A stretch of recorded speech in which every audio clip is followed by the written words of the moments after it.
ole buena press conference kan nei ta san press note te hi te hianin kan an share so ka ge mi pui sorong hal thei sarkar malak na awareness kan nei na VC te kai suai public meeting a kan tu soi le resolution kan pass te pakhat na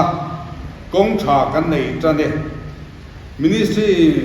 masala ma khan ai zo ka sung le pon lama kong te chu resurface ani ve thowa ma se resurface na kha apanin kong atlo lo thin zia setu te kan ni lom kha tuna chuan kong resurface te chu a cha thata a kong tha ni hi ram mason na poi mo tak ani awangin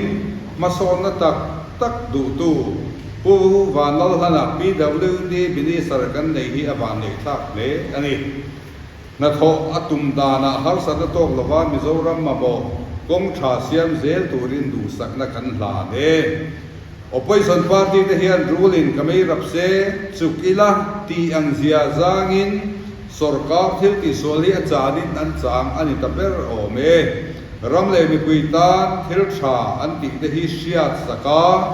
lom se soi te hi Christian te ti om reng ani si a ti chuan kong siam thar that chung changa ti hianin mi puikal form atra resolution kan pass chu PC party PC hun la changa Mizoram mason na le into del na tura principal get neya vong tatu PWD minister atan po vanlal la na kan nei hi ana ko lang suak atang hian chuan om kan ti hi khosang sanga VC som pathum te ne na meeting kan nei na resolution kan pass ani ti chuan reson ka chungchanga reson card en non a mira theile minol pui kan lom kan tia ti chuan sai tol khozole champhai biseka kothen khata kalin reson card en non chungchanga reson bu faida tu ten kan reson card neya kan tung a o im ti te mira theiden kan chan bo du dik tak kan changem ti te zir chiangin VC te kai suain van tlang khom te kan neya hetiang hi kan thil mu le hriat te chu an ni kan hriat thewangin hun rei tak reson card te chu en non lo ani nu a food civil supply and consumer affairs minister ku bilal sanjova mala anna zara mi puilin hun zir chian na le reson card en non a siam that alo ni ta hi food security hang ve lo mi re thei tam tak chuan food security manga reson card a kan nom tur dik taka kan nom ve thei ta hi kan lom mani reson card heti rol ve hian card varom tur ni si card wal om te le card wal om tur ni si card var om te po an la om ma hemi chungchanga hian khotina VC tele food civil supply consumer affairs department te po hi in po taka an tho dum atul tak zedani kan tiani he kan soi zo nu hian resolution zu pass zu in ta zu resolution kan pass pati na ani this one kan resolution zu food civil supply and consumer affairs minister pu bilal sanjova malak na a reson card en non atanga kan chan vo tu reson card ta mir thei te kan lo om thei ta hi lom om kan ti in resolution chu kan pass ta ani ti chuan healthcare scheme tuna Mizoram universal healthcare scheme chungchanga azom lo hospital te ne na ngem na te kan soi howa he tiang ki kan soi ho da na ni health minister pilan pui phala nei Mizoram universal healthcare scheme chu man anita a mire thei minol pui ta athamon thakin ati lo jing tu kan sarkar suma lom thu kan soi ani healthcare scheme masa a khan dam doi ina kan luin poisa sen masak angaya puk chapai gen kol kan tam le ani kan sen so te chu bil thei ani angin kan bil ve a kan bil la chu sarkarin rei tak nin bat saka dam do in atanga dam le thi a chok te po in leibar tur nein kan dir ru a ha thin le ani Mizoram Universal Healthcare Scheme max a chuan dam doi in kan then in poisa sen ngai lovin thi emo dam emo a kan chua poin กันปีจุสรการินมินเป็กสักโดนะมีเรทเลมินโนบุยตาอาหาดำทากตักเซตอันนี้ตินโกลเด้นการ์ดในกระทรวงไว้นาอินมันเฮจินลิมิตอาโซโตดีอินโฮสเทลทกเต็นฮาร์สันอันเซียมชีนีอภัยเลอาเจงไว้งาตินมาส่วนนี้ก็ตามมันเฮบิตุอมโลอันนี้ตินกุมงัดชุงโซอัตานาทันเอเมเลเตปอินอันทัดินโลอัตงาเฮลเคร์อัตานเจงสังขัดสังอาอันโถโดนลายินการรำปัจจัยจังอาจะสมเร็จปัจนิเวลเซตอันโลเลนเรลบอลนัตานมังตูสรการนักเต้นอันอินเอ็นกอลนัตูอันโลจังอาทัดินสรการิอากัดสักฮีสเตทเฮาส์โซกาทกเตปอินอันกัดลายาอันดิลรูอันนาฮิจูมานีจับอินวุลนันีอินกันเสียตินมิโซรัมยูนิเวอร์ซัลเฮลท์แคร์สกีมซอมเวลานันกาเป็นโฮสพิทอลเตสินVisi som pathuma public meeting a hian Mizoram Universal Healthcare Scheme join ve turangin na kong zo po atul chuan ai zola nei tha kan ti a tuna chuan heti hian resolution kan pass resolution pathum na alo ni ta a chu Mizoram Poor Federation General Headquarters ai zol in Mizoram Universal Healthcare Scheme max awareness an nei atangin Mire thei mi pui ma khwa nga ya Mizoram non government hospital zinga Mizoram Universal Healthcare lazom lo te hi join vek turin kan ngen tak zet ani ti in healthcare scheme in Mizoram Universal Healthcare Scheme chu changa po mi pui kal khom chon resolution kan pasta ani so an form for the kan pe a ki chuan darka ni thak chungin har sabna to ha lo chi ka to Almani Healthcare Society ke ai go to medical officer doctor sakatena minza darani agin kan puang sa ani tin kunga sumsa watala MLA kunga sumsa watala thane MLA ke poi an thakin lo atanga healthcare kan che sa thanga an photo line kanam budget ka za samret padize an lo ri to na atan hamtu सरकार न आईएन को न तू अन दोकटना तकिन सरकार न कत जाती स्टेट हाउस जो आ होते को इन कत लाय अंडर टू अन्ना ही टू मानी च इन भुलना नि इन कंसिया कंसिया तीन मिजोरम यूनिवर्सल हेल्थकेयर स्कीम सोमबे लबनंगा हेल्थ हॉस्पिटल ते सोइन बीस सो पतुबा पब्लिक मीटिंग आया Max zoi ve turangin na kong zo ko atu chuan ai zo la nei tha kan tia amer hu din muna chuan boya research kan dia fast popila kan ki alla zo du lo ni chuan ngen na kong zo ka sangana ni re te kal khom khan ai zo ko puya nan government hospital max zom pe lo te hi kan ngen na sat zia ti nan nan kong zo ila ti te po hi kan re to Amar the Hagen, Masway, the Popsek, and Delhi, two solutions can pass from the Hagen, the Hagen, and the Mizoram Poor Federation General Headquarters is on the Mizoram Universal Healthcare Scheme, max awareness and the academic military. Mipui, Maya, Mizoram non-government hospital, Zinga, Mizoram Universal Healthcare Scheme, max Lazam Lotehi, Zom, Zoin Victorin, Kanien, Takase, Ani. Ti in heti hian he mi pui in ra kan mu thei kan sormal ke mani khoi mal thil subject pathum a hian resolution kan pass a apoi hian ra chuani hendeta le kong kha kan nei sung sa san kha mun ta tin kan ri ro kan lak series som MMA su tu na hian hela he kan zit lo na kan se lo su Kami na te ngai pui mo sorkar hian tu na food security huang suma tel ve lo min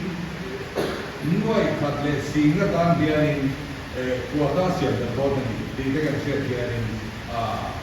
kami na te kan su soi te ngai mo tu supply minister ที่มาเป็นตัวดูกันเองทั้งที่เราให้เรานี่อันนั้นตัวเราฟังสิ่งนั้นประมาณกันเนี่ยนั่นเองมีตัวหมายการสักการอดีตเราเป็นนักว่าบ้านลาเล็กเองเป็นเรื่องของกันเองดีแต่ขากันนั่นเสียเรียนนี่บ่ถึงกับถึงจังพวกข้าแค่หันถึงใจละเนี่ยสวยดูกันเนี่ยออกมาการเห็นเราไปกันเต็มเดียวนะเฮ้ยที่ซีเรียสไม่กันคนออกมาคุณทับยังปังพานินทศเวงจุดชีทศขวาจุดชีเวงนั่นเองผู้เล่ามีหล่อมาคุณสมศรีโปรเกรสนี่อาดำลงน่าซีเรียสตะกับวางินอันตรงไอ้โซนนั้นก็น่ะZMC อันนั้นไม่ใช่มาเสร็จ ZMC ICU แค่เราไม่กับว่าเราที่เป็นซีเราบางครั้ง Civil Hospital ดีเสียผู้เด็กแรงไม่บอกเสียช่วยว่าส่วน City Hospital อันนู้นกันนี่ City Hospital อันนู้นกันนี่ไอ้เซนส่งแค่พักอัตราเอ็มเอ็มนี่กันเสียกันเสียกันนี่ ICU อันนู้นเป็นตัวบีบแค่ซานี่ข้างนะครับ Universal Healthcare Scheme อันซ้ำบอกเสียแล้วว่าไอ้เจ้าลูกเด็กบอกเสียแล้วไปต่างกันนี่ช่วยว่าส่วนนี้กันมีเรื่องสักเรื่องนี้พอสอบกันตลอดอันมาที่นี่แต่กันตัวตัดเส้นกันนี่เหตุการณ์ไอ้โซล่ากันที่มุ่งไปไอ้ทิ้งทางคนที่เสด็จการมันนี่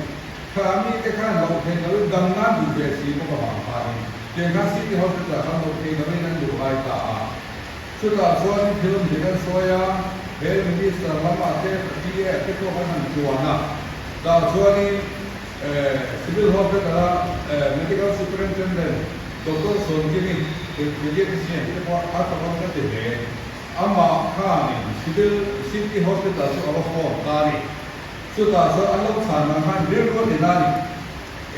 puni lama ICU dia orang bukan mereka siapa, apa dokter dia di dunia dokter alam sana lagi, puni lama itu di dunia masuk lah. Adin nak ventilator ko provide hoy kan hoy saka tu na so siam to ai anau te ne khat tan sin phato so ta City Hospital la anau se ga na bang za pe ya ka me ya su chuan bai ne ti ni ti lo ni ni ventilator ko sin na ma ni lo re na ama ni ko se lo on sa sa ni ya e ka te ti lo ma ya ke lo ne kan kita ama apa sih dokter seperti anak bahkan dia lapor ya kan ini Civil Hospital Medical Superintendent kalau soalnya kalau ni mau kita book cari ICU kalau soalnya kita masalah panin ICU soalnya Civil Hospital ICU soalnya kalau soalnyaเราหลังเช่นก็ช่วยเงี้ย private hospital ที่สุ่มดองอันนี้เราส่วนสุ่มดอนนักเรียนมาเองมีการทำบ่นุ่นนักสั่งหินนะที่เซลน่าตาอันโดนน้องนี่แค่ดีได้การแค่เกี่ยวกับเรื่องอินโฟไม่สนใจลูกค้าอันนี้ลูกค้าเขาเป็นเดียร์ช่วงสุดท้ายเพรสโตรันเดียร์ที่ได้เชื่อมโยงกันดูอะไรหรอกสุดท้ายอาศัยนั่งสอยหลังเข้ามาช่วยบางส่วนที่จะติดอาเจียนหรือก็เพราะว่าเฮ้ยมันเป็นสิ่งที่ส่วนประกอบว่าเสียกันโดนบริสุทธิ์ที่จะมีเงินค่ามาเสียอีกส่วนดูแลสามีการเงินเป็นการสักเซกันหมดกันเดียร์ทุกอย่างสู้ไว้หน้ากันมันต่างกันคุยสู้อันนี้ไม่ออกไปถึงก็ถึงสร้างอันนี้ถึงการลงมาอันนี้นะครับที่เราตัวบ้านเราสู้ตรงนี้ตัวสอบสวนบ้างก็ว่าเอาองค์เองให้ตัวเด็กก็ตัวหลักเด็กอันนั้นมาถ้าอันที่ก็มันสวยเยี่ยมตัวก็ตัวเราลงไม่ถูกก็ว่าลงเด็กอันทำได้ไหมว่าอธิบายไม่ได้เลยสุดก็อันนี้ที่มานี่ก็จะก็ถูกเทดีกว่าไปแล้วก็สมมติไปสู้โคอีกันแล้วถึงโดนละที่ให้เด็กสุดก็จะสู้ตัวคนที่ละอันนี้สุดก็แล้วแต่มาสอบอันนี้ตาละที่เฮลเทอร์สกีบีการเรียนมักสุดท้ายเรียนสมมติมีผู้ที่ส่งนี่ที่อันนี้ enrollment ที่ไม่ใช่ละชาติที่ที่คลาสเลสเตอร์เราเดียเรามองมันไม่ทันดูจุดสร้างจะต้องดีใช่ละอันนี้เราเคยสอบจะตามเรียนอามันขายเต็มตัวละ สมัยนี้เราส่วนนี้การทำชัดตัวนี้เป็นอันนี้การชัดตัวนี้ดีค่ะเรามีผู้ส่งส่งเนี่ยที่อันเราเนี่ยที่ไม่ใช่ที่กันเนี่ยมองว่าเป็นที่เราส่วนนี้ให้อันนี้ life insurance เนี่ยพวกกันเดีย medical insurance เนี่ยพวกกันเดียการ accident อามาการ accident ก็ว่ามา insure กันเดียวปันเราผมก็เป็นกันตกปีแล้วก็เรียกว่ามัน accident นะครับinsurance กันดีซึ่งมีบางส่วนที่ healthcare scheme ของบริษัทเองอยู่นะ healthcare scheme ขนาดใหญ่enrollment ที่เวทีละเราเป็นบริษัทที่